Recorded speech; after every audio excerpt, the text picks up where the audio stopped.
तो देवताओं को प्रसन्न करने के लिए वैदिक काल के लोग या श्रेष्ठ लोग क्या करते थे? स्तुति पाठ और यज्ञ करते थे। स्तुति पाठ भाई किसी किताब को लेकर के भगवान के सामने पाठ करना, और नवरात्र में नवरात्र समाप्ति के बाद आप क्या करते हैं? हवन करते हैं। तो क्या हो गया? यज्ञ हो गया। यज्ञ समूह में होता था। अब समूह में कौन होगा? महिला होगी या पुरुष, या महिला और पुरुष दोनों लोग। तो ये हो गई महिला और ये हो गए पुरुष। इनके बाल निकले हुए हैं, इनके बाल नहीं निकले हुए हैं, मतलब इन्होंने बाल बांध रखा और इनके बाल अच्छे से कंघी किए हुए हैं। यज्ञ में होता क्या था भाई? पुरोहित या पंडित जी यज्ञ करवाते थे। यज्ञ में भेंट का मतलब क्या? भेंट एक पौधा होता है, वो नहीं, चढ़ावा, ठीक है, फल फूल के रूप में या प्रसाद के रूप में चढ़ाया जाता था। इसके अलावा वेद के मंत्रों का गायन या उच्चारण किया जाता था। बहुत पहले लिखने की व्यवस्था नहीं थी, तो सीधे सीधे मंत्र का उच्चारण हो जाता था, और बाद में धीरे धीरे क्या हुआ? मंत्रों को लिखना शुरू कर दिया गया। लेकिन जो भाषा थी वो भाषा क्या थी? संस्कृत थी। और यज्ञ में घी का प्रयोग किया जाता था। इसका मतलब क्या हुआ? घी आज से नहीं, आदि से बहुत ही पुराना और पवित्र पदार्थ माना गया है। पवित्र पदार्थ। आजकल क्या होता है? घी की जगह डालडा आ जाता है, या मिक्स वाला, ज्ञान डेयरी वाला, या डुप्लीकेट। वैसे भी 3 तरीके से होता है घी। क्यों? एक तो मक्खन वाला, और दूसरा क्रीम वाला, और तीसरा जो मार्केट में आ जाता है डिब्बा वाला। ठीक है, पहले वाला ज़्यादा शुद्ध है। खैर चलिए, अब जो देवता थे जिनको प्रसन्न करने का काम किया जाता था, जो आर्य लोग देवताओं को प्रसन्न करने का काम करते थे, तो देवता का नाम क्या था उन देवता का जिनको प्रसन्न किया जाता था? इंद्रदेव। और इंद्रदेव महाराज का काम क्या था? युद्ध में विजय दिलाना। इसका मतलब क्या हुआ? श्रेष्ठ लोगों के या आर्यों के सबसे प्रिय देवता हो गए कौन? इंद्रदेव। इंद्रदेव। इतना समझ में आ गया?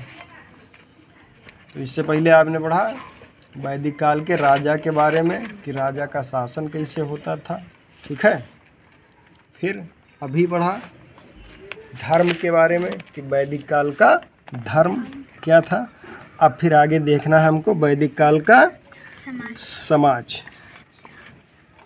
तो भाई वैदिक काल के समाज का आधार था परिवार। क्या था? आज भी हम किसी न किसी परिवार के सदस्य होते हैं, ठीक है। सबका अपना अपना परिवार है। हमारा परिवार, आपका परिवार, आपका परिवार। अच्छा, तो वैदिक काल के समाज का आधार क्या था? परिवार। और परिवार में एक मुखिया होता था। इसका मतलब क्या हुआ? वैदिक काल में संयुक्त परिवार की व्यवस्था थी। दादा दादी, माता पिता, चाचा चाची, उनके बच्चे हैं, और हम लोग, सब लोग मिल जाए आपस में, बड़ा परिवार। परिवार के मुखिया को कुलप या गृहपति कहा जाता था। क्या कहा जाता था? कुलप या गृहपति।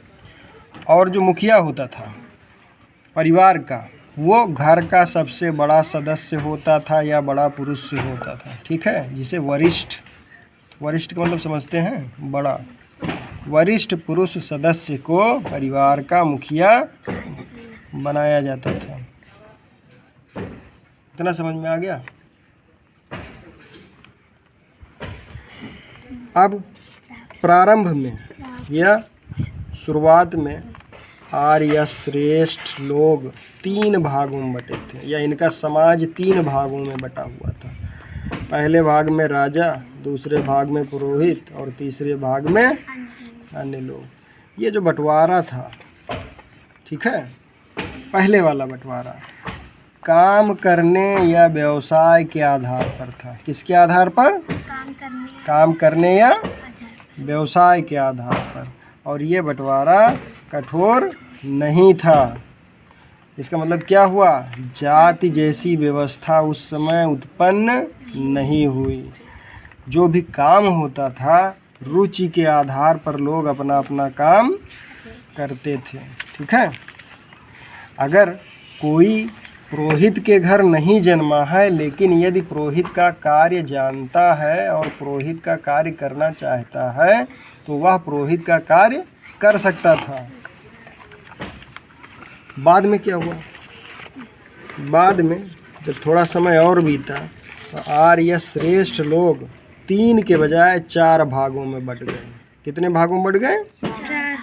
पहला तो यज्ञ करवाने वाले ब्राह्मण हो गए, दूसरा युद्ध करने वाले क्षत्रिय हो गए, तीसरा व्यापार करने वाले लोग वैश्य हो गए। और चूँकि वैदिक काल में एक राजा दूसरे राजा पर अपनी शक्ति को बढ़ाने के लिए आक्रमण किया करते थे, ढिसुम ढिसुम लड़ाई झगड़ा खूब होता था। और उसी लड़ाई झगड़े में क्या होता था कि कुछ लोग जीते हुए राजा के अधीन हो जाते थे। तो जो लोग जीते हुए राजा के अधीन हो जाते थे या हारे हुए लोग जीते हुए राजा के अधिकार में आ जाते थे, उनको क्या कहा गया? शूद्र कहा गया। आजकल शूद्र बहुत ही भद्दा शब्द है, गलत अर्थों में प्रयोग किया जाता है। वास्तव में सभी के काम अलग अलग हैं और भारत को बनाने में सभी की भूमिका है। तो ये जो बाद वाला विभाजन है ये कठोर हो गया। क्या हो गया? अब काम जो था वो काम पिता के आधार पर हो गया या वंश परंपरा के आधार पर हो गया। ठीक है। इसका मतलब क्या हुआ कि अगर आप मंत्र नहीं जानते हैं और अगर ब्राह्मण कुल में पैदा हो गए, मंत्र नहीं जानते हैं, यज्ञ करवाना नहीं जानते हैं, फिर भी आप ब्राह्मण बोले जाएंगे। युद्ध करना नहीं जानते हैं, यदि आप क्षत्रिय कुल में पैदा हो गए तो आप क्षत्रिय बोले जाएंगे। व्यापार के बारे में कुछ भी नहीं जानते हैं और उनके घर आपका जन्म हो गया तो आप वैश्य बोले जाएंगे। ठीक है। तो ये क्या था? धीरे धीरे ये व्यवस्था जो समाज की है ये कठोर हो गई और कहीं ना कहीं यही व्यवस्था आगे चल के जाति का रूप ले लेती है। लेकिन लगा हुआ है, क्या लगा हुआ है? लेकिन योग्य व्यक्ति अपनी योग्यता के आधार पर या पढ़ाई के आधार पर कह लीजिए कोई भी पद प्राप्त कर सकता था। ठीक। बहुत सारे क्वेश्चन बनेंगे इससे। अब जैसे वैदिक काल को कितने भागों में बांटा गया? 2 भागों में। समय क्या है? 1500 ईस्वी पूर्व से 1000 ईस्वी पूर्व तक और 1000 ईस्वी पूर्व से 600 ईसा पूर्व तक। राजा का शासन किस प्रकार होता था? पहले चयन होता था, बाद में वंशानुगत हो गया। ठीक है। राजा को सलाह देने के लिए किस प्रकार की संस्थाएं थीं? सभा और समिति। धर्म और यज्ञ के बारे में। तो इनमें से बहुत सारे क्वेश्चन बन जाएंगे। आपको क्या करना है? क्वेश्चन बनाना है। ठीक है। तो वैसे भी ये क्लास 6 की क्या है? बुक है इतिहास की।